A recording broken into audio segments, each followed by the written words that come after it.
तो इस वीडियो के अंदर मैं एक्सप्लेन करने वाला हूँ सोल लैंड 2 के आने वाले एपिसोड को। तो जैसा कि हमने पिछले एपिसोड के अंदर देखा था कि युहाओ सुसेंसी को डाओलिंग एम्पायर की रिस्पॉन्सिबिलिटी देकर श्रेक एकेडमी आ जाता है, जहाँ पर युहाओ सी गॉड पेवेलियन के एल्डर को रिपोर्ट देता है, जिसके बाद वो बेई बेई से मिलता है और साथ ही हमें तांग या को भी दिखाया जाता है। जिसके बाद युहाओ तांग वुटोंग के साथ सन मून एम्पायर के कैंप के ऊपर आ जाता है, क्योंकि 10 दिन का टाइम खत्म हो चुका था। जिसके बाद हमारे एपिसोड की स्टार्टिंग होती है और हमें जूजी को दिखाया जाता है, जो युहाओ की आवाज सुनकर अपने टेंट से बाहर निकलती है। लेकिन ये देखकर कई क्लास 9 के सोल इंजीनियर्स तुरंत उसके चारों तरफ प्रोटेक्टिव बैरियर बना देते हैं, जिस पर जूजी शांत होकर कहती है कि घबराओ मत, वो कैंप के अंदर आने की हिम्मत नहीं करेगा और अगर आया भी तो बचकर नहीं निकल पाएगा। और चलो देखते हैं वो आखिर करना क्या चाहता है। हालांकि वो अंदर ही अंदर जानती थी कि युहाओ की सर्वाइवल एबिलिटीज कितनी टेरिफाइंग है। लेकिन तभी फायर फिनिक्स लीजन पूरी तरह तैयार हो जाती है और जूजी ऑर्डर देती है कि लिंक्ड डिफेंसिव बैरियर एक्टिवेट करके सब उसके साथ आसमान में उड़े। और अगले ही पल एक एक बहुत बड़ा फायरी रेड स्फीयर आसमान में उठता है, जिसके अंदर फायर फिनिक्स लीजन के सभी soul engineers bright red soul tools पहने खड़े होते हैं। तो वहीं जूजी एक बहुत शानदार golden red human shaped soul tool पहनकर उसके बीच खड़ी रहती है, जिसे देखकर युहाओ भी थोड़ा सीरियस हो जाता है, क्योंकि दूर से ही उसे महसूस हो रहा था कि ये सोल टूल उसकी आईसी वॉर गॉड आर्मर के बराबर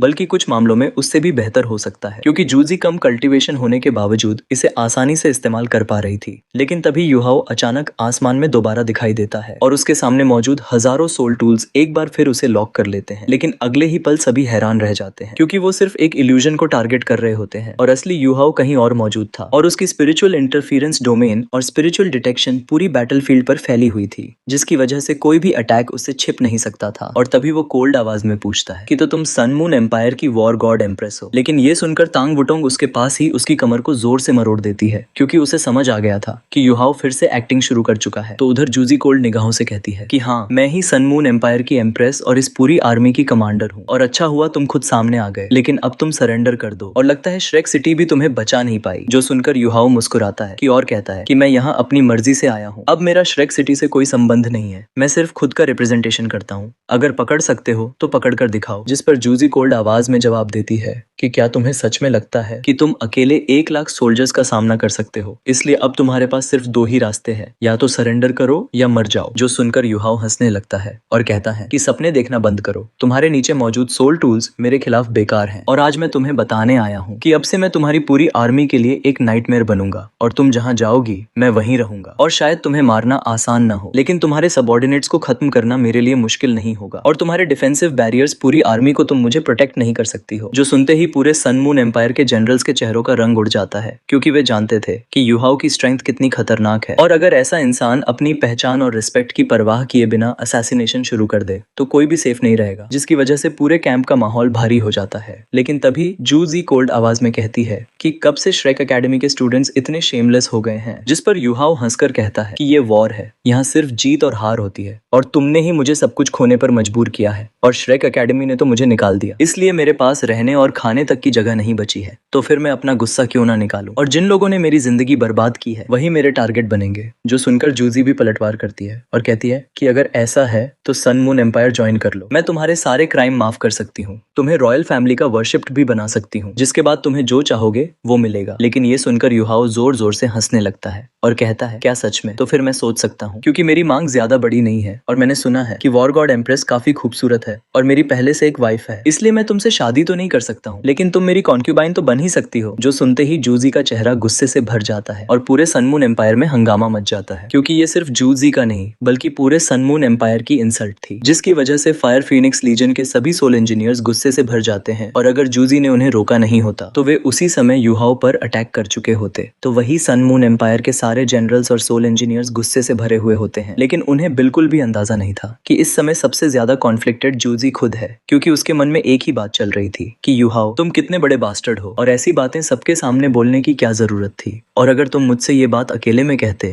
तो शायद मैं मान भी जाती, क्योंकि हर दिन मेरे मन में यही ख्याल आता है कि मैं इस एम्प्रेस की जगह तुम्हारी कॉन्क्यूबाइन बनना ज्यादा पसंद करती। जो सोचकर उसका दिल कांपने लगता है, लेकिन उसके आसपास खड़े फायर फिनिक्स लीजन के लोग समझते हैं कि वो गुस्से से फटने वाली है, और तभी जूजी दांत भींचकर कहती है कि युहाओ तुम मौत को बुला रहे हो, लेकिन उसे पता ही नहीं था कि इस समय युहाओ की हालत भी ज्यादा अच्छी नहीं थी, क्योंकि तांग वुटोंग अंदर ही अंदर उससे नाराज होकर उसे सजा दे रही होती है, जो देखकर युहाओ लगातार अपनी कॉन्शियसनेस से उसे समझाता है कि वुटोंग, मैं ये सब सन मून एम्पायर को प्रोवोक करने के लिए कर रहा हूँ ताकि मेरा अगला प्लान काम कर सके। लेकिन इस समय तांग वुटोंग बस एक जेलस वुमन बन चुकी होती है, और तभी युहाओ मुस्कुराकर कहता है कि क्या हुआ एम्प्रेस, तुम अपनी बात से पलट रही हो। तुमने कहा था कि मैं जो चाहूंगा तुम वो दोगी, और अगर वो सब मीनिंगलेस था तो मैं भी मीनिंगलेस बातें करना जानता हूँ। जो सुनकर जूजी की आंखें कोल्ड हो जाती हैं और वो कहती है कि युहाओ, क्या तुम्हें लगता है कि मैं अभी इसी पल श्रेक सिटी पर अटैक नहीं कर सकती हूँ? मैं श्रेक एकेडमी के 10,000 साल पुराने फाउंडेशन को अभी मिटा सकती हूँ। जो सुनकर युहाओ भी कोल्ड आवाज में कहता है कि अगर तुमने ऐसा किया तो मैं अपनी आखिरी सांस तक सन मून एम्पायर के हर इंसान को खत्म करने की कोशिश करूंगा, फिर चाहे वो सोल्जर्स हों या सिविलियंस, मैं किसी को नहीं छोड़ूंगा। जो सुनकर सिर्फ सन मून एम्पायर ही नहीं बल्कि दूर खड़े श्रेक एकेडमी के सारे एल्डर्स भी दंग रह जाते हैं, और तभी उन्हें समझ आता है कि युहाओ पिछली रात सी गॉड पवेलियन में रिजाइन देने क्यों आया था, क्योंकि वो पहले से ही सब प्लान कर चुका था। लेकिन उसकी बात पूरी दुनिया को हिला देने वाली थी, क्योंकि एक टाइटल्ड दुलुओ खुलेआम सिविलियंस को टारगेट करने की धमकी दे रहा था, और अगर वो सच में ऐसा करता तो वो पूरी दुनिया का पब्लिक एनिमी बन सकता था, क्योंकि ये सोल मास्टर्स की दुनिया का सबसे बड़ा फॉरबिडन रूल था कि पावरफुल लोग इनोसेंट सिविलियंस को टारगेट नहीं करते हैं। जो देखकर एल्डर सुवान भी चौंक जाता है, और तभी एल्डर सॉन्ग पूछती है कि क्या वो सच में ऐसा करेगा। जो सुनकर एल्डर सुवान हल्का हंसते हैं और कहते हैं कि असली सवाल ये नहीं है कि वो करेगा या नहीं, उसने अपनी रेपुटेशन को दांव पर लगा दिया है, और अब समझ आया कि वो श्रेक एकेडमी की सारी रिस्पॉन्सिबिलिटीज क्यों छोड़ना चाहता था। और तभी कियान डुओ हंसते हुए कहता है कि मुझे उस पर गर्व है। जो सुनकर सियान लाइनर पूछती है कि तुम्हें गर्व किस बात का है, जिस पर वो कहता है कि युहाओ अब सच में अल्टीमेट सोल्जर बन चुका है, और एक ऐसा इंसान जो अकेले पूरी लड़ाई का रुख बदल सकता है। जो सुनकर बाकी एल्डर्स भी उसका साथ देते हैं और दिखावा करते हैं कि उन्होंने कुछ नहीं सुना। तो दूसरी तरफ सन मून एम्पायर की 1 लाख की आर्मी पूरी तरह शांत हो चुकी होती है, क्योंकि उनकी नजरों में अब श्रेक एकेडमी ने युहाओ का साथ छोड़ दिया था और वो पूरी तरह अकेला खड़ा था। जो देखकर जूजी का दिल और उलझ जाता है, क्योंकि वो जानती थी कि युहाओ कभी भी सिविलियंस को टारगेट नहीं करेगा, लेकिन वो खुद को पूरी दुनिया की नफरत के सामने खड़ा कर चुका था। और तभी उसके मन में एक सवाल आता है कि क्या मैंने उसे इस रास्ते पर धकेल दिया है। जो सोचकर उसका दिल थोड़ा नरम पड़ जाता है, और तभी वो पूछती है कि युहाओ, तुम आखिर चाहते क्या हो? जिस पर युहाओ कहता है कि मुझे कुछ नहीं चाहिए, मैं अकेला हूँ और जिंदगी भर तुम्हारे खिलाफ खड़ा रहूंगा। जो सुनकर जूजी गुस्से में चिल्लाती है कि तुम्हारी हिम्मत कैसे हुई, लेकिन युहाओ मुस्कुराकर कहता है कि तुम कोशिश करके देख सकती हो कि मैं ऐसा कर सकता हूँ या नहीं। लेकिन तभी जूजी पूछती है कि क्या तुम्हें हेवन के पनिशमेंट का डर नहीं है? जिस पर युहाओ आसमान की तरफ देखकर कहता है कि अगर हेवन मुझे सजा देकर मेरे एम्पायर को बचा सकता है तो मुझे वो भी मंजूर है। जो सुनकर जूजी फिर पूछती है कि आखिर तुम चाहते क्या हो? जिस पर युहाओ कहता है कि तुम मुझे पकड़ना चाहती हो ना, तो मैं यहाँ आ गया हूँ, लेकिन मुझे पकड़ना आसान नहीं होगा, इसलिए दोनों आर्मीज के सामने एक वेजर करते हैं। मैं अकेला तुम्हारे 10 लोगों से लड़ूंगा, और अगर मैं जीत गया तो तुम अपनी आर्मी वापस ले जाओगी और अगले 3 साल तक श्रेक एकेडमी पर अटैक नहीं करोगी, लेकिन अगर मैं हार गया तो सब खत्म हो जाएगा। जो सुनकर जूजी को समझ आ जाता है कि शुरुआत से युहाओ इसी फाइनल गोल की तरफ बढ़ रहा था, और उसने अपनी रेपुटेशन की बलि देकर पूरी सन मून एम्पायर आर्मी को अपने जाल में बांध दिया था। और तभी युहाओ की आवाज सीधे जूजी के दिमाग में सुनाई देती है, जहां पर वो कहता है कि इविल सोल मास्टर्स हम दोनों के कॉमन एनिमी है, इसलिए फाइट करने के लिए इन्हें ही भेजना। जो सुनकर जूजी का दिल जोर से धड़क उठता है, क्योंकि वो समझ चुकी थी कि युहाओ का असली टारगेट आखिरकार क्या है। क्योंकि युहाओ का असली मकसद सिर्फ सन मून एम्पायर की आर्मी को पीछे हटाना नहीं था, बल्कि वो होली गोस्ट चर्च को भी निशाना बनाना चाहता था, क्योंकि भले ही वो सबका कॉमन एनिमी था, लेकिन अभी उसके खिलाफ कदम उठाना जूजी के पूरे प्लान के खिलाफ था। लेकिन अब युहाओ के पास पीछे हटने का कोई रास्ता नहीं बचा था। और तभी जूजी हंसते हुए कहती है कि युहाओ, क्या तुम्हें सच में लगता है कि तुम अकेले हमारे 10 लोगों को चैलेंज कर सकते हो, और अगर हम हार गए तो पूरी आर्मी पीछे हट जाएगी, लेकिन अगर तुम हार गए तो सिर्फ तुम्हारी एक जान जाएगी, इसलिए क्या तुम्हें नहीं लगता है कि तुम खुद को जरूरत से ज्यादा बड़ा समझ रहे हो? जिस पर युहाओ अंदर ही अंदर मुस्कुराने लगता है, क्योंकि जूजी तुरंत उसका इशारा समझ गई थी। तो दरअसल युहाओ का असली टारगेट होली गोस्ट चर्च के इविल सोल मास्टर्स थे, क्योंकि सिर्फ आर्मी की प्रोटेक्शन उन्हें बाहर आने पर मजबूर नहीं कर सकती थी, इसलिए उन्हें ऐसा लालच देना था जिसे वे ठुकरा न सके। और तभी उसके पास एक बहुत बड़ा ब्लैक डोर खुलता है, और उसके अंदर से शाओबाई बाहर निकलता है, जो 50 मीटर से भी ज्यादा बड़ा आइस बेयर था, और उसकी लाल आंखें जलती हुई फ्लेम्स की तरह चमक रही होती हैं, जो देखकर हर कोई डर से सांस रोक लेता है। और तभी युहाओ अपने हाथ में मॉर्निंग ड्यू डैगर निकालता है, जिसकी आइस ब्लू लाइट्स पूरे आसमान का टेम्परेचर गिराने लगती है, यहाँ तक कि fire Phoenix soul engineer Legion की डिफेंसिव बैरियर तक कमजोर पड़ने लगती है, और आसमान से बर्फ गिरने लगती है। जिसके बाद युहाओ कहता है कि ये मेरी सबसे कीमती चीजें हैं, और ये डैगर एक गॉडली वेपन है, और अगर ये मेरे पास नहीं होता तो मैं डितियन के अटैक को कभी नहीं रोक पाता। इतना कहते ही वो डैगर से सीधे फायर फिनिक्स लीजन के बैरियर पर हल्का सा अटैक करता है, और अगले ही पल पूरा बैरियर द कलर रेड से ब्लू कलर में बदल जाता है और एक जोरदार एक्सप्लोजन के साथ बैरियर टूट जाता है, जो देखकर सबकी आंखें फैल जाती हैं, क्योंकि एक हल्के से अटैक ने बीस्ट लॉर्ड रैंक्ड लीजन की फुल पावर बैरियर को लगभग तोड़ दिया था। यहाँ तक कि उसकी एक्सट्रीम आइस पावर बैरियर को पार करके अंदर मौजूद सोल इंजीनियर्स तक पहुंच जाती है, जिसके बाद युहाओ शांति से कहता है कि और जहां तक शाओबाई की बात है तो मुझे ज्यादा समझाने की जरूरत नहीं है। लीडर जोंग लिबू, तुम तो अच्छी तरह समझ ही रहे हो कि ये क्या है, तो क्यों ना अब सामने आ जाओ। इतना कहते ही अचानक पर्पल ब्लैक लाइट आसमान में चमकती है और होली गोस्ट चर्च का लीडर जोंग लिबू सामने प्रकट होता है, लेकिन उसकी नजरें सिर्फ शाओबाई पर ही टिकी होती हैं, क्योंकि वो समझ चुका था कि ये किसी सैवेज बीस्ट से बना स्पेक्ट्रल क्रीचर है और शायद अपनी पुरानी जिंदगी से भी ज्यादा पावरफुल है, जो देखकर उसके मन का लालच पूरी तरह बाहर आ जाता है, क्योंकि सैवेज बीस्ट को पपेट बनाना हमेशा से उसका सपना था और उसे तुरंत दीतियन की याद आ जाती है जब उसने उसे पकड़ने की कोशिश की थी, लेकिन बीस्ट गॉड की ताकत उसकी उम्मीद से कहीं ज्यादा निकली थी, जिसकी वजह से होली गोस्ट चर्च को भारी नुकसान उठाना पड़ा था। लेकिन तभी जूजी उसकी तरफ देखकर पूछती है कि मिलिट्री सुपरवाइजर, आपका क्या फैसला है? जो सुनकर जोंग लिबू तुरंत कहता है कि मुझे लगता है कि उसकी तरफ से रखा गया दांव काफी कीमती है। लेकिन अगले ही पल वो अचानक वापस युहाओ के पास आता है और फिर जोंग लिबू युहाओ से कहता है कि अगर तुम हार गए तो जरूरी नहीं कि हम तुम्हें जान से मार दिया जाए, क्योंकि अगर तुम होली गोस्ट चर्च ज्वाइन कर लो तो मैं तुम्हारी जान बख्श सकता हूँ। जो सुनकर युहाओ मुस्कुराते हुए कहता है कि ठीक है, अगर तुम लोग मुझे हरा देते हो तो मैं होली गोस्ट चर्च ज्वाइन करने के लिए तैयार हूँ। आखिर अब मैं किसी ऑर्गेनाइजेशन का हिस्सा भी नहीं हूँ। जो सुनकर जोंग लिबू खुश होकर कहता है कि तो फिर ये पक्का रहा। लेकिन ये देखकर जूजी अंदर ही अंदर सोचने लगती है कि आखिर जाल में कौन फंस रहा है, जोंग लिबू या फिर युहाओ। जिसके बाद वो जोर से अनाउंसमेंट करती है कि 2 घंटे बाद हमारे कैंप और श्रेक सिटी के बीच बैटल शुरू होगी और 10 राउंड्स के बाद विनर तय होगा। जिस पर युहाओ कुछ नहीं कहता है और सिर्फ जूजी की आंखों में देखता है और फिर तांग वुटोंग का हाथ पकड़कर नीचे उतर जाता है और वहीं बैठकर मेडिटेट करने लगता है। तो दूसरी तरफ जूजी वापस कैंप पहुंच जाती है, जहां तुरंत एक बड़ी मीटिंग बुलाई जाती है और वो सबके सामने 2 सवाल रखती है। पहला, युहाओ के खिलाफ लड़ने वाले 10 लोग कौन होंगे, और दूसरा, अगर वो हार गया तो उसके दांव पर लगी चीजों का मालिक कौन बनेगा। लेकिन ये सुनकर एक क्लास 9 का सोल इंजीनियर तुरंत आगे आता है और कहता है कि वे चीजें एम्पायर की होनी चाहिए और मैं उस घमंडी लड़के को हराने के लिए लड़ने को तैयार हूँ। जिसके बाद कई दूसरे क्लास 9 के सोल इंजीनियर्स उसे सपोर्ट करने लगते हैं, क्योंकि वे समझ चुके थे